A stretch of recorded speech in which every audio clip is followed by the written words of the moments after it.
À l'image du petit Landry, les personnes souffrant des troubles 10 ont une intelligence normale. Cependant, une ou plusieurs faiblesses se manifestent au niveau du fonctionnement du cerveau. Sophie est venue s'assurer que son fils ne court aucun risque. Il n'est pas concentré à l'école et du coup, les professeurs, justement, souvent, ils disent à nous qu'il faut nous voir ça, nous voir ça. Là, ça fait quelques temps que nous l'avons en investigation et là, maintenant, nous avons eu l'aide de 10 semblables, justement.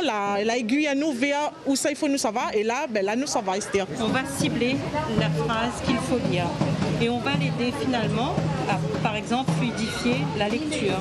Outre ces premiers conseils, un diagnostic complet sera établi par ailleurs pour déterminer l'éventuel problème du petit Landry. D'autant qu'il existe plusieurs nuances dans ce domaine. Les troubles peuvent concerner le langage, l'écriture ou la coordination des gestes. Ça se complique aussi lorsque les familles doivent tout payer. Par exemple, la psychomotricité, où les familles sont, si on n'est pas dans un institut bien cadré, pris en charge dans, je vais citer le CMPP par exemple, et puisque ils sont surchargés, il y a tellement d'enfants, donc on est obligé d'aller à l'extérieur. Et aller à l'extérieur, il faut payer et c'est pas pris en charge par la Sécu.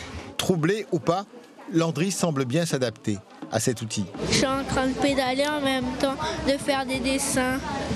Quel genre de dessin vous faites ? Le coronavirus. Prochain rendez-vous le mercredi 13 octobre à la maison de santé de Brapano.